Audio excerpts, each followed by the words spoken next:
오늘은 어린이날입니다.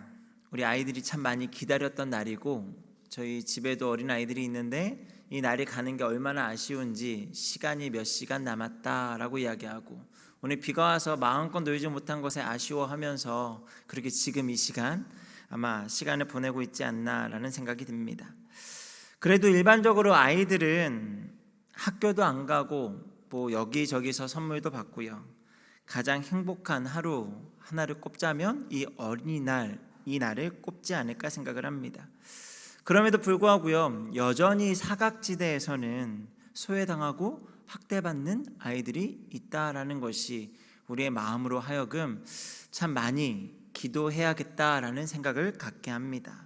그래서 오늘도 잠시 영상을 보는데 소외당하는 아이들, 또 이런 아이들을 위해서 함께 마음을 모아서 그렇게 사랑을 나누어야 합니다라고 하는 영상을 하나 보면서 그래, 우리가 주변에서 행복해하는 아이들도 있지만 이 행복해야 되는 날에 누구보다 힘들고 아파하는 아이들이 있기에 우리가 더 많이 기도해야겠다라는 생각을 가질 수 있었던 것 같습니다.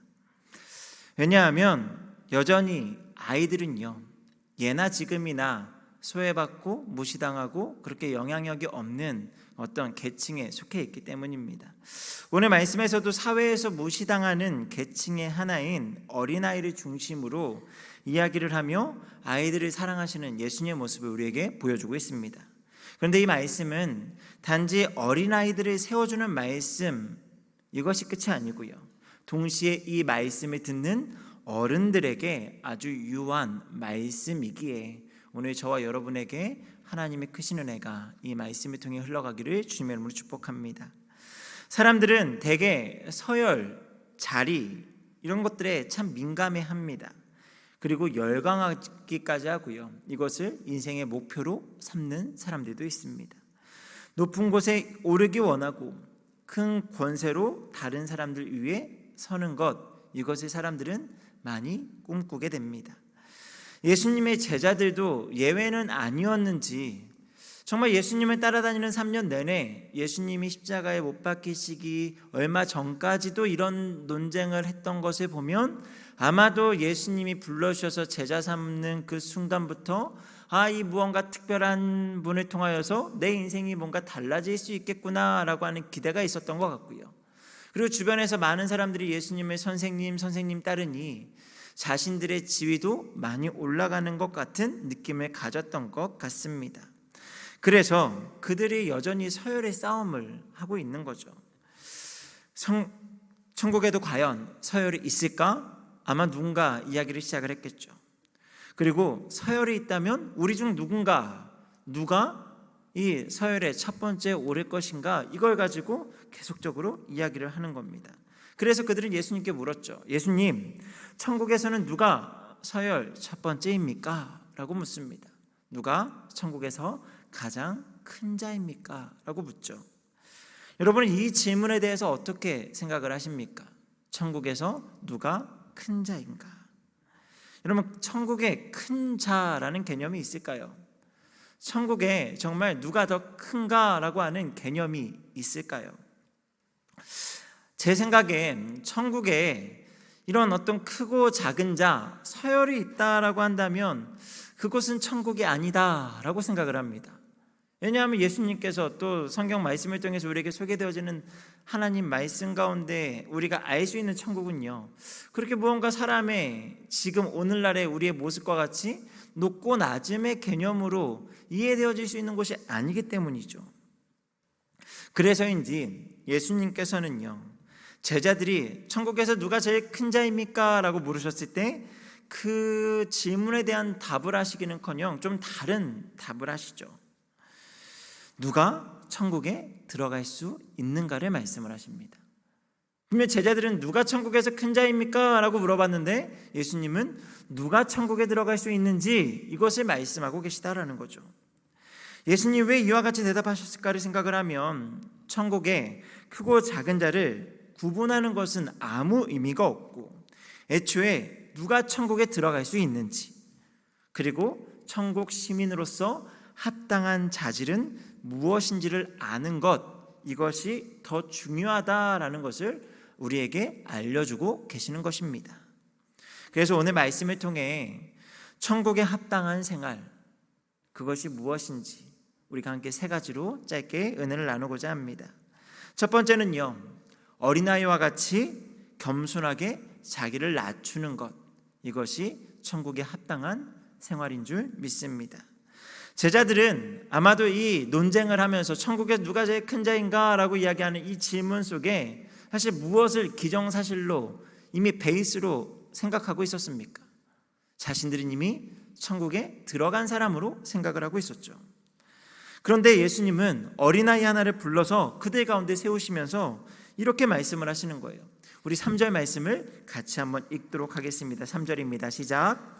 이르시되 진실로 너희에게 이르노니 너희가 돌이켜 어린아이들과 같이 되지 아니하면 결단코 천국에 들어가지 못하리라. 결단코 들어가지 못하리라. 이중부정입니다. 결단코 들어가지 못한다라는 겁니다. 다시 말해서 어린아이와 같이 되어야만 천국에 들어갈 수 있다라고 말씀을 하시는 거죠. 물론 이것이 어떤 천국에 들어가기 위한 조건, 어떤 인간의 노력, 이런 개념을 말씀하시는 건 아니고요. 그것을 이미 뛰어넘어서 천국에 합당한 사람은 바로 어린아이와 같은 사람이다라는 것을 말씀하시는 거죠. 그래서 어린아이와 같이 되어야 한다라고 말씀을 하시는 겁니다. 여러분, 이것이 무엇을 의미합니까? 어린아이의 마음을 배우라는 거죠. 여러분, 일반적으로 어린아이의 특성, 물론 모든 아이들이 다 그렇다라고 볼 수 없습니다. 안 그런 애들도 있고요. 이미 사회에서 어른들을 통해서 다른 것들을 학습되어서 그렇지 않는 아이들도 있겠지만 일반적으로요, 우리가 어린아이들을 이야기할 때 이런 특성들을 가지고 있다라고 봅니다. 단순하다, 또 순진하다, 정직하다, 또 잘 믿는다, 겸손하다, 순종하는 마음이 있다. 이게 보통 어린아이들, 이것보다 더 있겠지만 어린아이들이 이런 특성을 가지고 있다라는 거죠. 여러분, 이런 어린아이의 마음을 갖는 것이 천국에 들어갈 믿음의 상태요 마음이다라고 예수님 말씀하십니다. 3절을 더욱 정확하게 설명하는 말씀이 4절인데요. 우리 4절도 같이 한번 읽겠습니다. 시작. 그러므로 누구든지 이 어린아이와 같이 자기를 낮추는 사람이 천국에서 큰 자니라. 여기서 말씀하신 천국에서 큰 자라는 표현이 우리에게 혼란을 줄 수도 있지만, 이는 제자들이 생각하는 것처럼 천국에서도 우열의 개념이 있다라는 것보다 주님께 더 칭찬을 받는 자, 천국을 더 사모하는 사람, 이런 개념으로 우리가 이해할 수 있으리라 생각을 합니다.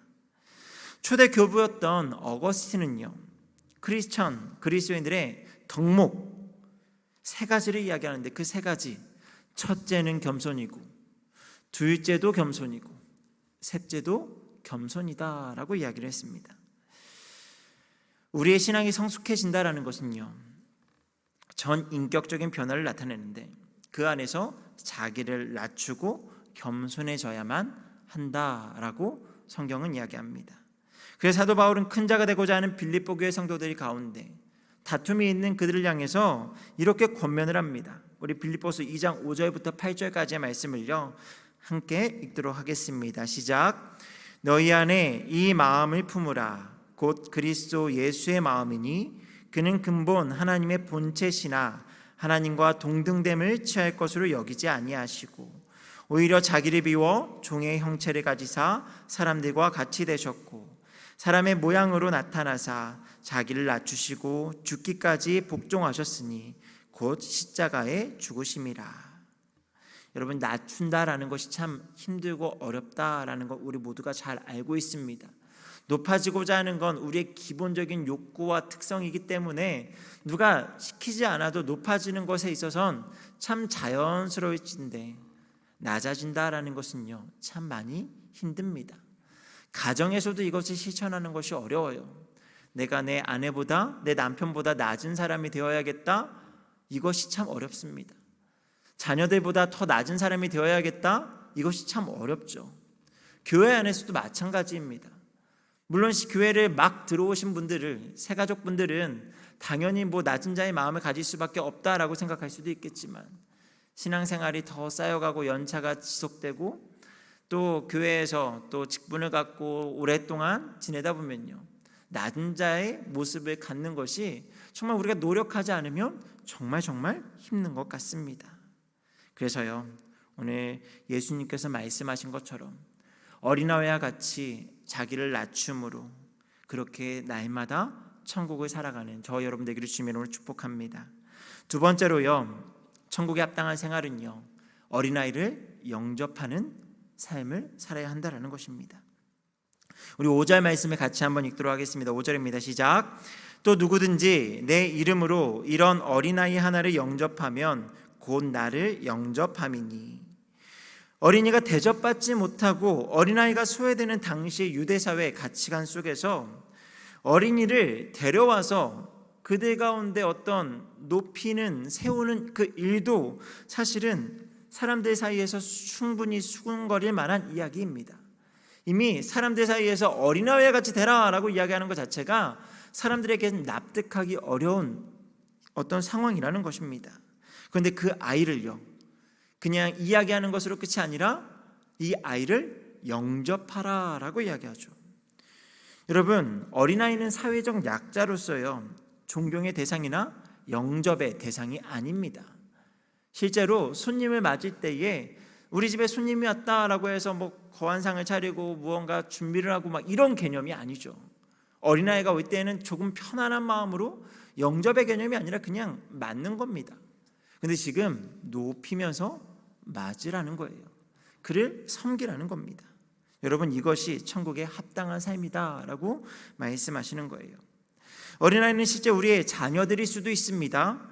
또한 믿음이 약한 성도일 수도 있고요, 사회적인 약자들로도 우리는 이해할 수 있습니다. 그런 어린아이와 같은 누구라도 우리는 영접하고 섬기는 사람이 되어야 할 줄 믿습니다. 예수님은 마태복음 25장 35절부터 45절에 보면 이렇게 말씀을 하세요. 작은 한 사람을 섬기는 것이 나를 섬기는 것이다 라고 비유로 말씀하십니다. 내가 줄일 때 너희가 나에게 먹을 것을 주었고 내가 목마를 때 너희가 나를 마시게 하였으며 나그네 되었을 때 영접하였고 내가 벗었을 때 옷을 주었고 병들었을 때 돌아봐 주었고 옥에 갇혔을 때 나를 보러 왔다라고 말씀을 하세요. 그러니까 이때 이 말씀을 듣고 있던 의인이 주님, 제가 언제 그랬습니까? 저는 주님께 이런 일을 하지 않았습니다 라고 이야기하자 예수님께서 뭐라고 말씀하시죠? 너희가 병이 든 사람, 옥에 갇힌 자, 외로운 사람, 헐벗은 사람, 그들을 도운 것이 나를 도운 것이다 라고 말씀을 하셨죠.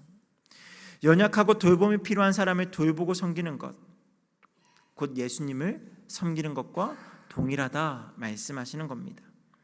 세상은 강하고 똑똑하고 힘 있는 사람을 인정하고 그를 영접하고 그를 높이는 건 너무나 당연합니다.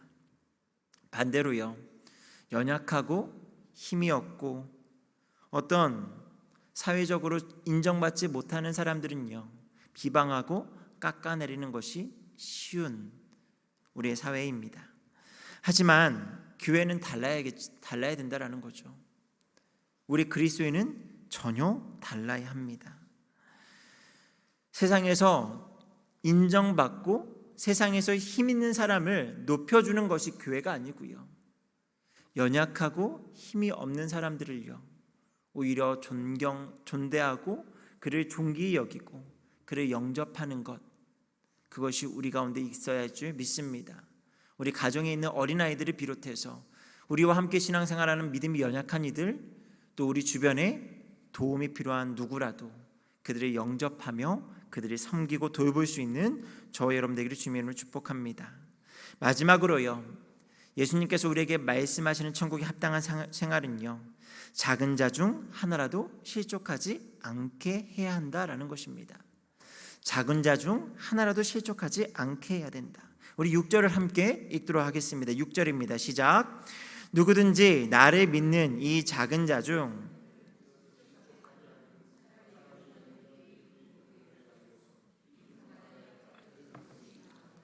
여기에 보면 아주 중요한 단어 실족이라는 단어가 나옵니다. 이 실족이라는 단어가 헬라어로 스칸달리스라는 단어가 쓰여요. 이 단어는 죄짓게 한다, 유혹에 빠지게 한다, 악의 길을 걷게 한다라는 뜻을 가지고 있습니다. 다른 사람으로 하여금 죄짓게 해서 죄와 악의 길로 빠지게 만드는 것, 그것이 바로 스칸달리스, 실족입니다. 이것을 확장 해석하면요, 바르게 가르치지 못해서 악의 길로 빠지게 만드는 것, 이것이 실족하게 한다라는 거예요. 오늘 말씀에 적용하면 어린아이 한 영혼이라도 바르게 가르치지 못한다면, 그리하여서 그들이 악의 길로 빠지게 된다면 그 책임은 연자맷돌을 목에 달고 바다에 빠지는 것이 더 낫다, 그것이 더 나을 만큼 그렇게 큰 죄다라는 것입니다. 여러분, 바르게 가르치는 것, 이것이 아주 중요하다라고 말씀하시는 거죠. 바르게 가르치기 위해서는요, 먼저 가르치는 사람의 삶의 자세가 바르게 되어 있어야 합니다. 부모 자식 관계에서도 부모가 된다고 하는 것은요, 단지 낳고 기르고 먹여주고 입혀주고 하는 것이 다가 아니고요, 부모의 사명을 다한다라고 할 때 그 아이를 바르게 양육하고 가르치는 것, 그래서 사회에 보탬이 되고 사회에 좋은 영향을 끼치는, 또 하나님의 귀한 일을 감당하는 믿음의 자녀를 키우는 것까지 다 포함을 하는 것을 우리가 자녀를 키운다라고 하죠. 이전에 우리 아이가 달라졌어요 라고 하는 이 프로그램, 저에겐 충격이어서 참 여러 번 봤던 것 같습니다. 이 보면 항상 문제 행동을 하는 아이들이 등장을 합니다. 여러 행동 패턴들이 있죠. 정말 저 아이는 왜 저러지? 막 화가 나기도 하고요, 참 안쓰럽기도 하고, 아이들의 행동이 참 불편하고 막 소리를 지르고 하는 그런 모습들이 참 힘들어 보입니다. 그런데 그 아이의 문제를 진단을 하고 해결해 나가는 데 있어서 전문가가 등장을 하고, 그 전문가가 해결에 위해서 제시하는 솔루션, 해결 방안은 항상 한 가지였어요. 부모가 달라져야 한다라는 거예요. 부모의 모습에 문제가 있다라는 것을 항상 지적을 하고요, 부모가 달라지지 않으면 아이가 달라지지 않는다라고 이야기하면서 부모가 함께 우는 아이의 그런 모습에 나 때문이다라고 하면서 우는 그런 모습들이 방송에 많이 나왔던 것 같습니다. 그런 것을 보면 부모의 역할이 얼마나 중요한지를 알게 됩니다. 자녀들에게 있어서 삶의 모델, 그런 모델이 되어 주어야 한다라는 겁니다. 아빠가 살아온 대로 살아봐, 엄마가 살아온 대로 살아봐 라고 자신 있게 이야기할 수 있어야 된다는 거죠. 믿음 생활에 있어서도 마찬가지입니다. 엄마 아빠가 믿는 것처럼 너희도 하나님을 잘 믿어라. 마치 다윗이 죽기 전에 솔로몬을 향해서 너는 힘써 대장부가 되라, 내가 하나님을 전심으로 예배하고 하나님을 높여드렸던 것처럼 너도 하나님 앞에 그런 인생을 살아라, 그렇게 자신 있게 외칠 수 있어야 된다라는 것입니다. 우리의 자녀들, 또한 믿음이 연약한 자들, 그들에게 바르게 가르칠 수 있는 저와 여러분 되기를 소망합니다. 하나님이 주신 기업인 우리들의 자녀들에게 우리가 무엇을 가르치고 있는지 한번 돌아보았으면 좋겠습니다. 우리는 아마 그냥 크게 생각하지 않으면 세상에서 어떻게 하면 잘 살 수 있는지, 생존 경쟁에서 이기는 법, 난과의 경쟁에서 이기는 법, 어떤 처세술, 이런 것들을 알려주겠죠. 오늘 뉴스를 보면서 요즘 어린아이들 어린이날 선물로 장난감, 왕구 이런 거 사주는 거 말고요, 요즘에 어떤 걸 많이 사주는가라고 하면서 그 기자가 인터뷰를 하는데 아이에게 주식을 선물로 주는 그런 가정의 모습들을 요즘 인기라고 합니다.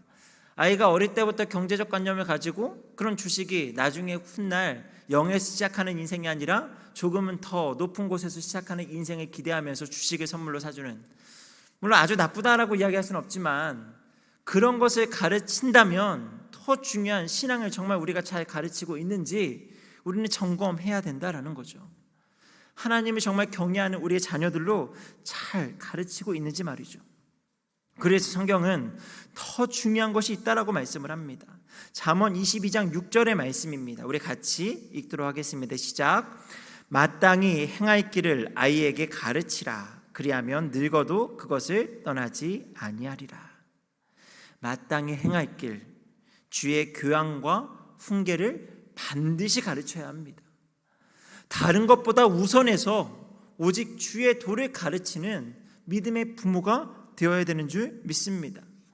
이것은 비단 어린아이들에게뿐만 아니라 우리 주변에 믿음이 연약한 누구라도 우리가 그렇게 가르치고 양육해야 한다라는 것입니다. 여러분, 아까 이 바르게 가르치는 것에 앞서 우리가 실족하지 않게 해야 한다, 그러니 그것을 확장 해석해서 우리가 바르게 가르쳐야 한다라고 이야기를 했습니다. 여러분, 누가 우리를 보고 실족할까요? 여러분이 혹시 여러분의 자녀들을 보고 실족한 경험이 있으십니까? 정말 어린아이들이 신앙생활 잘 못하고 기도 시간에 기도 안 하고 막 떠드는 그런 모습들을 보면서 쟤 때문에 나 교회 못 다니겠어, 실족한 경험 있으신가요? 우리는 어린아이들을 보며 실족하지 않습니다. 보통 대개요, 나보다 믿음이 더 나아 보였던 사람, 더 나은 것 같은 사람, 직분이 더 나은 것 같은, 직분이 있는 분들을 향해서 나 저 사람 때문에 시험 들었어 라고 이야기하지 않습니까? 그 대개 1순위가 저와 같은 목사들의 모습을 보면서 목사님 때문에 시험 들었습니다. 참 마음이 아픕니다. 누구누구 때문에 시험에 들었다라고 이야기할 때 우리는 어린아이를 보고 실족하지 않는다라는 거죠. 적어도 내가 한때 존경하거나 한때 마음을 두거나 나보다 더 나은 사람이다 라고 생각하는 사람들의 그런 모습 가운데 실족한다면, 여러분, 우리 이 자리에 있는 우리 모두는요, 아마도 누군가에게 그런 실족을 안겨줄 수 있는 사람일 수 있다라는 겁니다. 적어도 이 자리에 계신 분들은 직분도 가지고 계시고요, 신앙생활 하시면서 이렇게 기도회까지 나와서 믿음을 잘 키워가시는 분들이기에 아마도 우리의 뒷모습을 바라보고 우리의 모습을 바라보며 함께 하나님을 믿겠노라 다짐하는 사람들이 있지 않을까 생각을 해요. 그런 그들이 실족하지 않게 하기 위해서 우리는 더 잘 살아가야 한다는 거죠. 우리의 모습뿐만 아니라 잘 사는 것뿐만 아니라 바른 것을 가르침으로 그렇게 실족보다는 믿음 가운데 더 아름답게 세워져 가는 것들이 기대하며 나아가는 저와 여러분 되기를 소망합니다. 말씀에 들어가겠습니다. 천국에 들어가기 위한 조건은요, 오직 은혜로 주어진 줄 믿습니다. 다만 하나님께서 우리에게 주신 그 은혜로 들어가는 그 천국에 합당한 생활을 하는 저와 여러분 되기를 소망합니다. 어린아이와 같이 자기를 낮추는 삶, 또한 어린아이와 같이 연약한 자를 영접하는 삶, 누구라도 우리를 보고 실족하기보다 우리를 통해 주님을 더욱 알아가고 함께 천국을 소망하는 삶으로 그렇게 살아내는 저와 여러분 되기를 소망합니다. 그러면 아마 그것이 우리 교회의 비전이 이루어지는 길이 아닐까요? 우리 교회의 비전이 무엇입니까? 하나님 나라의 실존을 알리는 것이고요, 하나님 나라의 완성에 동참해 나가는 것이고요, 하나님 나라의 삶을 선언하며 살아가는 것 아닙니까? 오늘 그래서 하나님 나라를 이미 이 땅 가운데 살아가는 우리 모두가 될 수 있기를 주님의 이름으로 축복합니다. 우리 이 시간 같이 잠시 기도하겠습니다.